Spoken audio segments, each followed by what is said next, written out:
बिस्मिल्लाहिर्रहमानिर्रहीम अस्सलामु अलैकुम वरहमतुल्लाहि वबरकातुहू। Welcome to the classes guys again. Moving towards our mid term की जानिब मूव करते हैं। हमने फर्स्ट असेसमेंट कर लिया, आपने उसके पेपर्स भी दे दिए। अब हम मिड टर्म की जानिब मूव कर रहे हैं। कुछ चीज़ें जो हम मिड टर्म में करने जा रहे हैं उसका सिलेबस वगैरह तो आपको सेंड कर दिया गया है ऑलमोस्ट, ठीक है ना। उसमें चैप्टर्स भी आपने देख लिए होंगे क्या क्या chapters. So now let's move towards the class. हम अपनी क्लास स्टार्ट करते हैं, ठीक है। आज जो पहला चैप्टर हम डिस्कस करेंगे वो आपका है हमने लास्ट टाइम रॉबिन्सन क्रूज तक डिस्कशन की थी, ठीक है। तो आज हम सौर ग्रेप्स को ज़रा पढ़ेंगे, ठीक है ना। सौर ग्रेप्स की आज हमारी डिस्कशन होगी। चलें अब देखिए सौर ग्रेप्स क्या है, ठीक है ना। Grapes basically it's a fruit, ये एक फ्रूट है, ठीक है ना। ग्रेप्स अंगूर को कहते हैं। सौर ग्रेप्स खट्टे अंगूर, ठीक है। अब इसके वर्ड सुनो ज़रा, हम यहाँ पर डिस्कस कर लेते हैं क्या है, ठीक है। मीन कहते हैं कि मिजरेबल एंड पुअर, ठीक है ना। मिजरेबल कहते हैं कि दुखी, पुअर गरीब को कहते हैं। वैसे MEAN मीन का एक मतलब भी होता है, ठीक है। लेकिन यहाँ पर मीन के जो मीनिंग दिए हैं वो दुखी हैं। In English language a word has a number of meanings. एक वर्ड के जो है ना वो बहुत सारे मीनिंग्स होते हैं। सो दैट्स वाई मीन की मीनिंग यहाँ पर क्या है, मिजरेबल यानी दुखी एंड पुअर गरीब, ठीक है।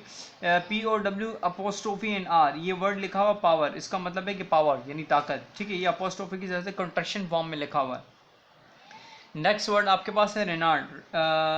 Yes, Renard means name of a fox in French fables. हाँ, नेम ऑफ फॉक्स, ये एक फॉक्स का नाम है, लोमड़ी। ये रही, देखें आप नीचे पिक्चर में देखेंगे ना, ये फॉक्स है, ठीक है।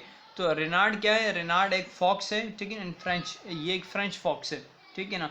THRO, थ्रो मीन्स थ्रू, ये कॉन्ट्रैक्शन फॉर्म में लिखा हुआ है। थ्रो शॉर्ट फॉर्म में लिखा हुआ है। इसका फुल वर्ड ये है थ्रू, इसकी मीनिंग है के जरिए, ठीक है ना। नेक्स्ट वर्ड है टिस, ये कॉन्ट्रैक्शन फॉर्म में लिखा हुआ है, इसकी मीनिंग इट इज, ठीक है ना। नेक्स्ट वर्ड आपके पास है vine means a grape plant, एक प्लांट, ठीक है ना। किसका, ग्रेप का यानी अंगूर का प्लांट। ये देखें अंगूर का प्लांट इस तरह का, ठीक है। तो वाइन एक ग्रेप प्लांट को कहते हैं। अब इसकी रीडिंग स्टार्ट करते हैं।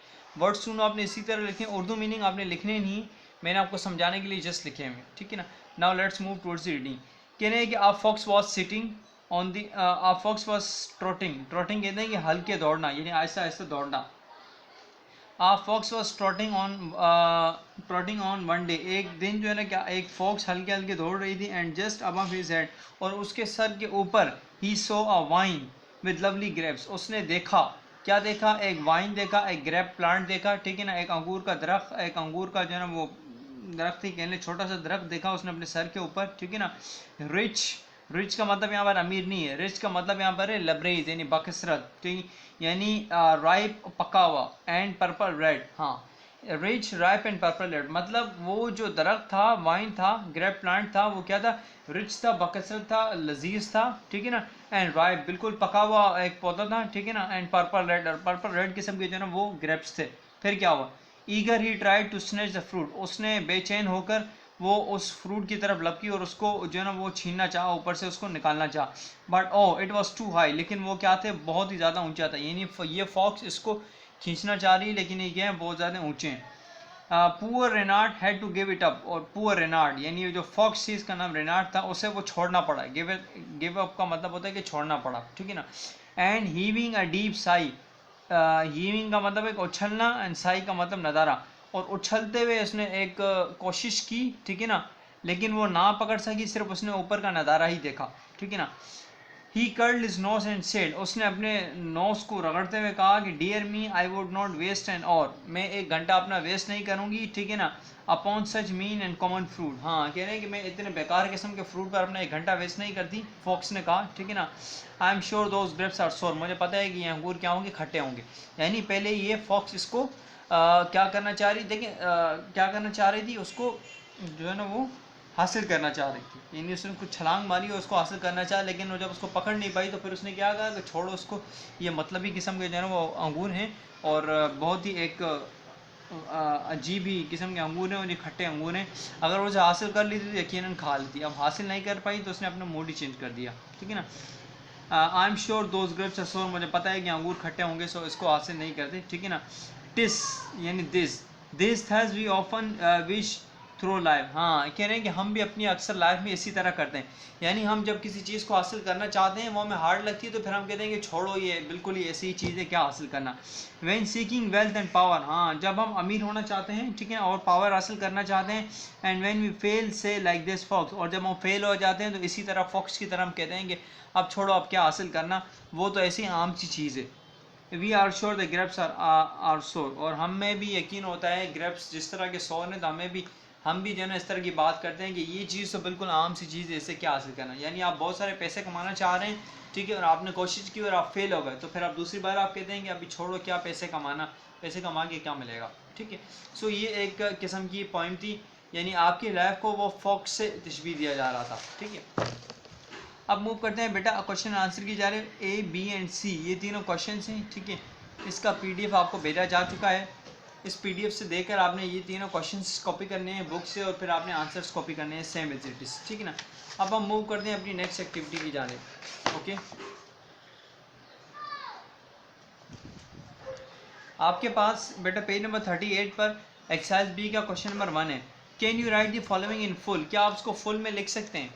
यानी हील को आप अगर फुल में लिखेंगे तो ये बनेगा ही विल, ठीक है ना।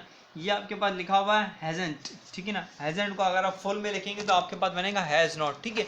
ये जो बेटा आपके पास शॉर्ट फॉर्म है ना, शॉर्ट फॉर्म, ये पता है कौन सी फॉर्म कहलाती है, ये मैं लिख रहा हूँ, एक मिनट। ये आपके पास कहलाती है,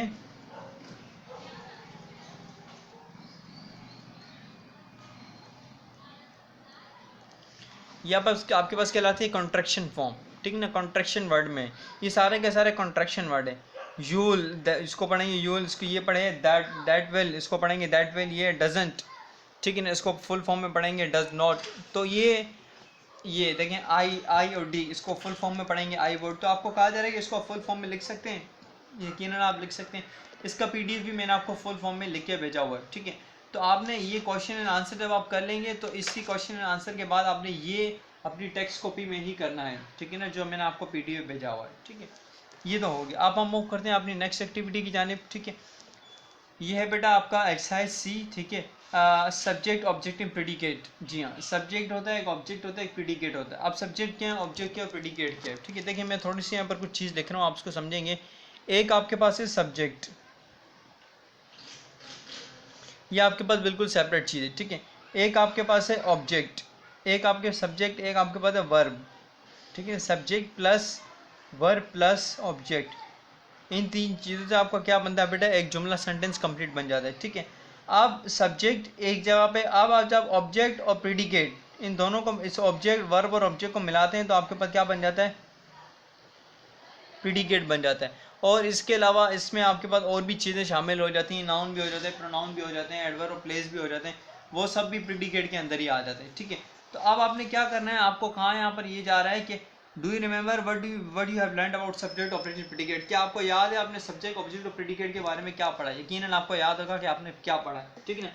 आपको कहा जा रहा है कि underline the subjects in the following sentences, remember that the subject is a performer of an action. हाँ, कह रहे हैं कि इन तमाम क्वेश्चंस में आप सब्जेक्ट अंडरलाइन करें और याद रखें कि सब्जेक्ट जो है ना वो एक परफॉर्मर कहलाता है, ठीक है ना। अब अंडरलाइन करते हैं, चलें। कह रहे हैं कि the boy climb the mountain, the boy, ये आपके पास सब्जेक्ट है, अंडरलाइन कर देना बस। क्लाइम्ब आपके पास वर्ब है और माउंटेन आपके पास ऑब्जेक्ट है, इसको अंडरलाइन नहीं करना, हमने सिर्फ और सिर्फ सब्जेक्ट को अंडरलाइन करना है। द ब्यूटीफुल गर्ल, ये ब्यूटीफुल गर्ल आपके पास क्या है बेटा, और सब्जेक्ट है। फिर कहना है the man in the jeep had, हाँ ये अब द मैन, ये पूरा आपके पास सब्जेक्ट है, ठीक है। A bird in the tree, a bird आपके पास सब्जेक्ट है। इट आपके पास सब्जेक्ट है। ये सारे के सारे जो ना आपके पास क्या है, सब्जेक्ट कहला रहे हैं।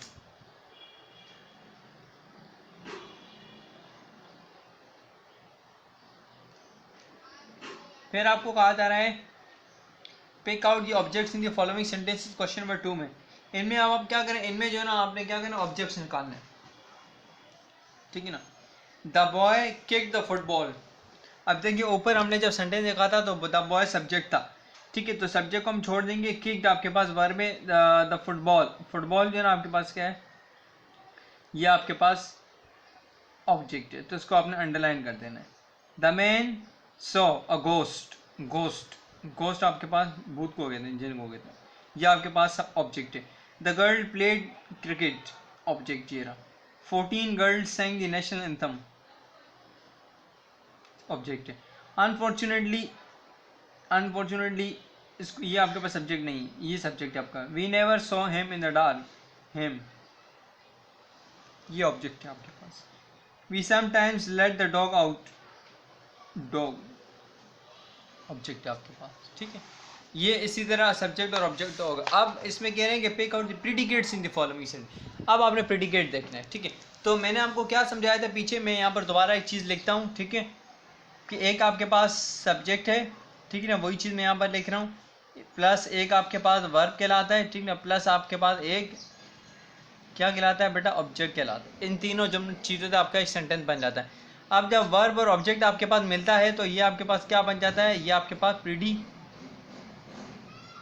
बन जाता है, ठीक है। और इसके अंदर इसके साथ जो है ना वो एडवर्ब भी हो सकता है, प्लस इसमें नाउन भी हो सकता है, ठीक है। तो प्रेडिकेट में और भी चीज़ें शामिल हो सकती हैं, ठीक है।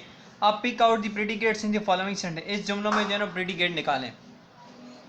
द बर्ड, द बर्ड तो आपके पास जो है ना वो क्या कहलाएगा, सब्जेक्ट कहलाएगा।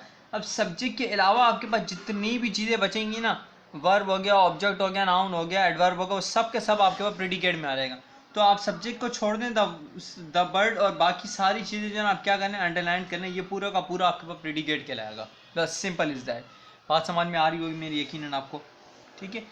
कह रहे हैं कि द ओल्ड मैन, ये आपके पास सब्जेक्ट है, सेट अंडर द ट्री, ये पूरा आपके पास प्रेडिकेट है। ही सब्जेक्ट है आपके पास, listen to the singing of the birds with the great joy, पूरा का पूरा आपका प्रेडिकेट है, ठीक है ना। ही सब्जेक्ट है आपके पास, स्लोली क्लोज्ड हिज टाइड आईज, सब पूरा प्रेडिकेट है।